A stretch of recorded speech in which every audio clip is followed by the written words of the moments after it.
उत्तर प्रदेश के लोकसभा की 80 सीटें देश की राजनीति को तय करती हैं। उत्तर प्रदेश से होकर गुजरती है सियासी राहें, यह सब लोग जानते हैं। दिल्ली में प्रधानमंत्री कौन बनेगा, यह बात उत्तर प्रदेश के राजनीतिक गलियारों से निकलकर दिल्ली तक पहुंचती है। उन 80 सीटों में गोरखपुर की सीट बहुत मायने रखती है। लोकसभा 64। जी हां, गोरखपुर सदर की यह सीट इसलिए भी मायने रखती है क्योंकि यह सूबे के मुखिया योगी आदित्यनाथ का गढ़ है। इसी सीट से वो सांसद हुआ करते थे और यहीं से उन्होंने अपनी राजनीतिक पारी की शुरुआत की थी। इस सीट पर उनका वर्चस्व इतना है कि यहां से आमतौर पर कोई भी जीत नहीं पाता है, संघर्ष चाहे जितना जटिल हो। लेकिन विगत कुछ दिनों से एक नाम सुर्खियों में है, चर्चा में है।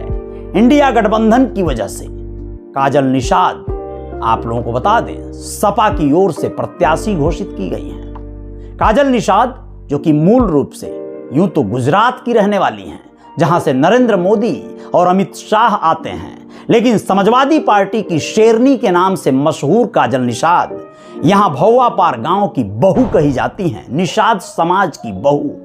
आप लोगों को बताना जरूरी है, निषाद समाज भारी संख्या में काजल निषाद के साथ दिखाई देता है। काजल निषाद जब दहाड़ती हैं तो उनकी दहाड़ दूर तक सुनाई देती है। आम लोगों के घर, आम लोगों की समस्याओं में सम्मिलित होकर वह यह जताने का प्रयास करने से कभी भी चूकती नहीं है कि वह निषाद समाज के हक अधिकार की लड़ाई लड़ने वाली एकमात्र नेता हैं। आप लोगों को यह भी बताना जरूरी है कि पहले काजल निषाद फिल्मों और सीरियल आदि में अभिनेत्री हुआ करती थी। एक सफल पारी खेलने के बाद उन्होंने राजनीति का रुख किया और कांग्रेस से 2012 में चुनाव लड़ी, यही गोरखपुर ग्रामीण से, और उसके बाद क्रमशः 2022 में वह फिर से एक बार कैंपियरगंज विधानसभा से अपनी किस्मत आजमाई।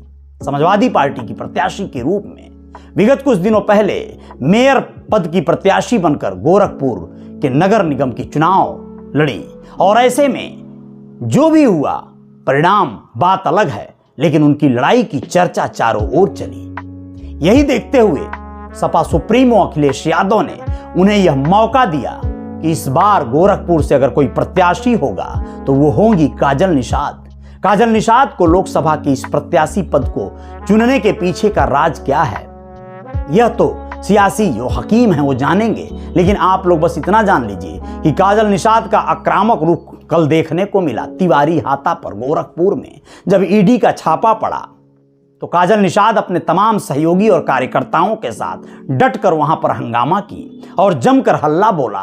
ईडी के खिलाफ नारेबाजियां हुई और तमाम वक्तव्यों में उन्होंने कहा कि मैं काजल निषाद बहू हूं निषाद समाज की, लेकिन बेटी हूं ब्राह्मण परिवार की, और मैं इस तरह से पंडित हरशंकर तिवारी जैसे संभ्रांत नेता के घर पर कार्रवाई को उचित नहीं ठहराती हूं। सरकार जो केंद्र में है और सरकार जो प्रदेश में है, यह जो कार्रवाई कर रही हैं, जो अपनी संस्थाओं का दुरुपयोग कर रही हैं, यह काफी निंदनीय है। काजल निषाद एक प्रत्याशी के रूप में जिस तरह दौरा कर रही हैं, यह बहुत ही लोगों के नजर में आ रहा है। लोग इसे किस रूप में देख रहे हैं, काफी लड़ाई में रहने वाली प्रत्याशी अब इस बार कहीं जीत का सेहरा अपने सर तो नहीं बांधेंगी, यह कयास लगाई जाने लगी है।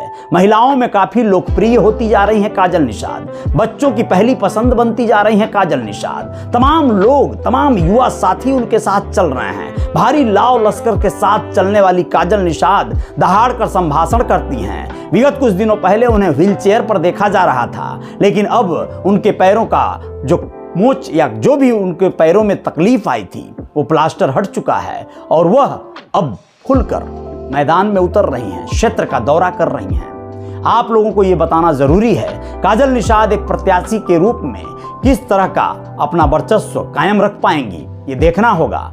लेकिन गोरखपुर में एक धमक तो सुनाई दे ही रही है। बाकी खबरों के साथ आएंगे। जय जयकार जारी रहेगी। जय हिंद, जय भारत, शुक्रिया।